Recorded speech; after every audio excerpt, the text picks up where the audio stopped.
Hello मित्रांनो, स्वागत आहे तुम्हा सर्वांचं माझ्या यूट्यूब चॅनलमध्ये. आज आपण प्लेटोचे आदर्श राज्य किंवा आदर्श राज्य संदर्भात प्लेटोने काय सांगितलं आहे, त्याचे कसे विचार व्यक्त केले आहे ते आपल्याला पाहायचं आहे.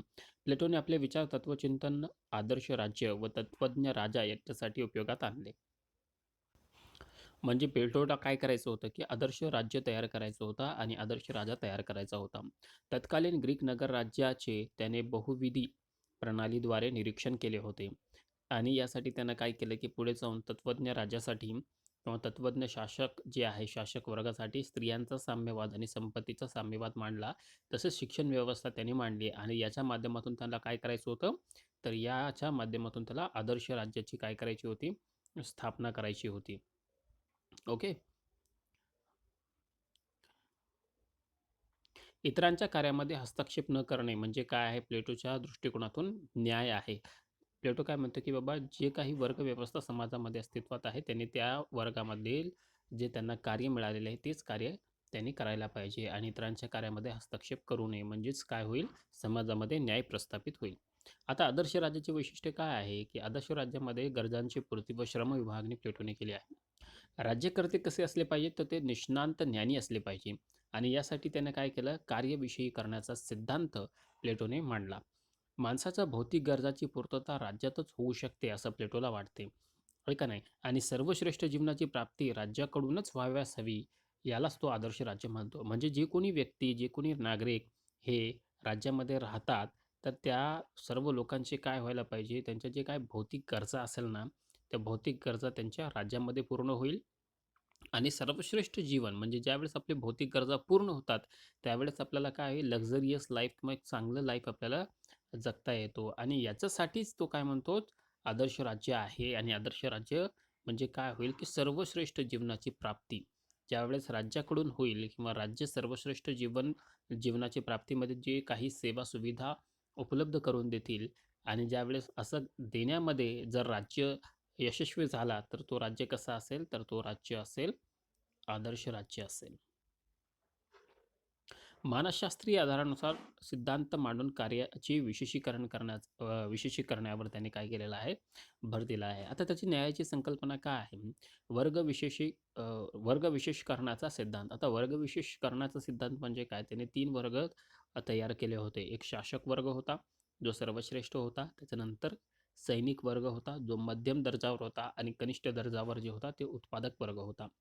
न्याय म्हणजे वर्ग समन्वय व परस्पर सहकार्यातून आत्मिक व भौतिक विकास करणे. म्हणजे इथं प्लेटोला काय सांगायचं, की ही तिन्ही जे वर्ग आहे, शासक वर्ग, सैनिकी वर्ग आणि उत्पादक वर्ग, यांच्यामध्ये काय असलं पाहिजे, यांच्यामध्ये ना समन्वय असला पाहिजे. यांच्यामध्ये काय असलं पाहिजे, समन्वय असला पाहिजे आणि यांच्यामध्ये काय असलं पाहिजे, परस्पर सहकार्य असेल आणि याच्या माध्यमातून काय होईल, तर आत्मिक आणि भौतिक विकास काय होईल, शक्य होईल. तिन्ही वर्गांनी आपापले कार्य करावे व इतरांच्या कार्यात हस्तक्षेप करू नये म्हणजेच काय आहे, न्याय आहे.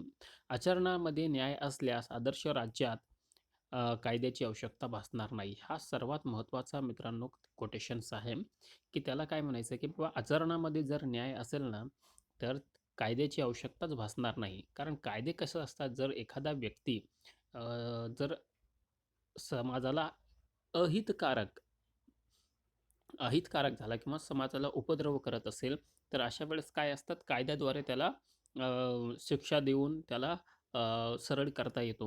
मात्र प्लेटो काय म्हणतो, की बाबा जर आदर्श राज्य किंवा आदर्श राज्यामध्ये राहणारे लोक जर एकमेकांच्या कार्यामध्ये हस्तक्षेप केला नाही, म्हणजे ढवळाढवळ केलं नाही, तर आदर्श राज्य समाजामध्ये प्रस्थापित होईल आणि असं ज्यावेळेस होईल, त्यावेळेस त्या समाजामध्ये कायद्याची आवश्यकता भासणार नाही, असं प्लेटोला म्हणायचं आहे. तत्त्वज्ञ शासकाची कल्पना. आता तिसरा पॉइंट असा आहे, की आदर्श राज्यामध्ये राज्यव्यवस्था किंवा शासन ही एक महत्त्वपूर्ण कला आहे, असं अ, प्लेटो सांगतो आणि तो आत्म्याचा गुणसुद्धा आहे, असं प्लेटो म्हणतो. केवळ ज्ञानी माणसाला शासन करण्याचा अधिकार असून साधारण माणसाने त्याच्यापासून दूर राहिलं पाहिजे. मार्ग म्हणजे शासनकर्त्यांचा मार्ग मोकळा केला पाहिजे. त्यांच्या कार्यामध्ये हस्तक्षेप करू नये, असं प्लेटोला वाटते. तत्त्वज्ञ शासक शिक्षणातून प्राप्त होऊ शकतो. जी शिक्षण व्यवस्था प्लेटोने मांडली होती, त्याच्या माध्यमातून तत्त्वज्ञ शासक प्राप्त होऊ शकतो, असं प्लेटो म्हणतो. तत्त्वज्ञ राजा ज्ञानी, बुद्धिमान, निस्वार्थ व लोककल्याणात आपले कल्याण मानणारा असावा आणि असा राजा हे आदर्श राज्य निर्माण करण्यामध्ये महत्त्वाचा असेल, असं प्लेटोला वाटते. तत्वज्ञ शासक निरंकुश शासक असेल, त्या शासनकर्त्यावर कायदा किंवा जन्मताचे कोणतेच उत्तरदायित्व नसावे. म्हणजे इथं काय केलेलं आहे प्लेटोने, प्लेटोने इथं काय केलं आहे, की बा तत्वज्ञ जो शासक आहे किंवा निरंकुश जो शासक आहे, तत्वज्ञ राजा जो आहे, तर हे कसं आहे, हे कायद्याचा वर आहे. कायद्याचा वर त्यांनी याला याला स्थान दिले. कायद्याचा वर कोण असेल? तत्वज्ञ शासक. म्हणजे राजा कायद्याच्या वरी असेल, कायद्याच्या खाली नाही किंवा कायद्यापुढे सुद्धा तो समान नाही, तर कायद्यापेक्षा वर, असं प्लेटो इथं सांगतो. आता शिक्षण व्यवस्थेमध्ये त्यानं काय केलं, की प्लेटोच्या शिक्षण व्यवस्थेचे कार्य आदर्श राज्यासाठी सक्तीच्या व राज्य नियंत्रित शिक्षणातून आदर्श नागरिक, सैनिक व तत्वज्ञ शासक निर्माण करून त्यात समन्वय प्रस्थापित करणे हे आहे.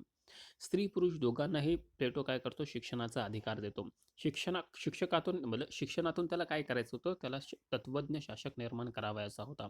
शिक्षणात शारीरिक, मानसिक व बौद्धिक विकासाची व्यवस्था असून गणित व संगीतावर त्याने काय केलं आहे, शिक्षणामध्ये भर दिला आहे. आता शिक्षणानंतर त्याने काय केलं, की बाबा साम्यवाद, कारण हे सर्व जे मुद्दे आहे, साम्यवाद असेल, शिक्षणाचा सिद्धांत असेल, याच्यामधून त्याला काय करायचं होतं, आदर्श राजा किंवा आदर्श राज्य तयार करायचे होते. शिक्षणामुळे तत्वज्ञ शासक निर्माण होऊ शकेल, परंतु त्याला बाह्य आकर्षणापासून अलिप्त ठेवण्यासाठी प्लेटोनं साम्यवादाची व्यवस्था केली होती. प्लेटोचा साम्यवाद हा फक्त आणि फक्त पालक वर्गापुरता, म्हणजे शासक वर्गापुरता मर्यादित होता. आर्थिक व कौटुंबिक साम्यवाद असं त्याने त्याच्या साम्यवादाचे स्वरूप सांगितलं. त्याने दोन प्रकार केले, एक स्त्रियांचा साम्यवाद आणि एक संपत्तीचा साम्यवाद. आणि हे साम्यवाद कोणावर ॲप्लिकेबल असेल, तर फक्त आणि फक्त शासक वर्गावर ॲप्लिकेबल असेल. प्लेटोच्या साम्यवादाला आर्थिक व राजकीय पैलवान पेक्षा नैतिक व आध्यात्मिक बाजू जास्त महत्त्वाची वाटते. म्हणजे त्याचा आर्थिक व राजकीय याच्यामध्ये हा पैलवान चुकून आलेला आहे. आर्थिक व राजकीय जो हेतू होता, त्याच्यापेक्षा त्याच्यामध्ये नैतिकतेला जास्त भर देण्यात आला आहे. आता टीकात्मक परीक्षण काय, याच्यावर क्रिटिसिझम कसं केलं गेलं, की एक केलं गेलं की वर्ग विभाजनाची अस्वाभाविकता. म्हणजे याच्यामध्ये काय, की बाबा समाजामध्ये 3 वर्ग असतात. आता मला सांगा, समाजामध्ये फक्त 3च वर्ग असणार आहे का? उत्पादक वर्ग, शासक वर्ग आणि सैनिकी वर्ग? तर नाही, याच्या अतिरिक्त अजून काही वर्ग असू शकतील. ओके नाही. ह्याच्यानंतर न्याय कल्पनेमध्ये दोष आहे, कारण इतरांच्या कार्यामध्ये हस्तक्षेप करणं म्हणजे न्याय हे कसं काय असू शकेल? त्यांचा एखादा व्यक्ती इतरांच्या कार्यामध्ये हस्तक्षेप करत असेल, म्हणजे तिथं त्याची हेल्प करत असेल, तर हे अन्याय कसं होईल? याला तर न्याय कसं, म्हणजे याला काय म्हणतो प्लेटो, अन्याय म्हणतो. इतरांच्या कार्यामध्ये हस्तक्षेप करणे म्हणजे काय? अन्याय करणे. पण कधी-कधी दुसऱ्यांचा सल्ला घ्यावा लागतो, दुसऱ्यांच्या सल्ल्यानुसार कामं करावी लागते. पण अशा परिस्थितीमध्ये अन्याय कसं काय होईल? असं एका प्लेटोवर केली गेली. आता त्याचं जे शिक्षण व्यवस्था आहे ती एकांगी ठरते. कशामुळे एकांगी ठरते? कारण त्याच्या शिक्षण व्यवस्थेमध्ये त्यांनी जे काही अ, विचार मांडले, तो जो काही मांडला, त्यानं संगीत आणि गणितावर अधिक भर दिला. याच्या व्यतिरिक्त त्याने कौशल्यावर काहीच सांगितलं नाही. उत्पादक वर्गासाठी त्यानं काहीच सांगितलेलं नाही. त्याचा जो साम्यवाद आहे तो अव्यवहार्य आहे, कारण तो प्रत्यक्षामध्ये समाजामध्ये प्रस्थापित करता येत नाही. कारण कोणताही व्यक्ती हे कुटुंब आणि संपत्तीपासून अलिप्त राहू शकत नाही. प्रत्येकाला संपत्तीची आणि कुटुंबाची गरज असतेच, आणि एक चांगला राजा कुटुंबामध्येच तयार होत असतो. तत्वज्ञ शासकाची एकाधिकारशाही. प्लेटो काय करतो, की बाबा हे सर्व तयार झाल्यानंतर मग ह्याला तत्वज्ञ शासकाला एकाधिकार देतो, म्हणजे त्याला कायद्याचं वरचं स्थान देतो. आता मला सांगा तुम्ही, कायद्याच्या पुढे कोणी असू शकेल का? नाही. कायद्याच्या वरी कोणी असू शकेल का? म्हणजे कायद्याच्या पुढे सर्वजण असेल, पण कायद्याच्या वरी कोणी नसेल. सर्वजण कायद्याच्या खाली असेल. व्यक्ती स्वातंत्र्य स्मारक. आता जे आहे त्यांनी जे काही साम्यवाद मांडलेला आहे, तर त्याच्यामध्ये कसं आहे, व्यक्तीच्या स्वातंत्र्याला मर्यादा घातलेल्या आहेत. याचा अर्थ काय आहे, की बाबा व्यक्तीला इतर काम करता येणार नाही. म्हणजे त्याच्या आवडीनुसार, त्याच्या निवडीनुसार त्याला शिक्षण घेता येणार नाही. त्याच्या आवडीनुसार, त्याच्या निवडीनुसार त्याला सैनिकी वर्गामध्ये जाता येणार नाही.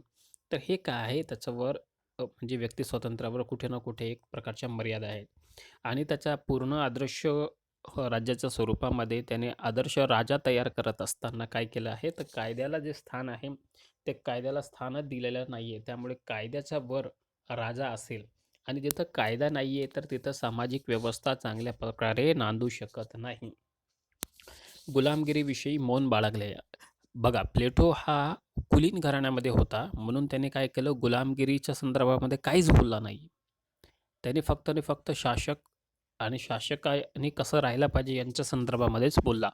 कारण तत्कालीन परिस्थिती जी होती ना, त्याच्यामध्ये गुलामगिरी फार मोठ्या प्रमाणामध्ये होती. परंतु त्याचा नामोल्लेखसुद्धा प्लेटोने केलेला नाही आहे.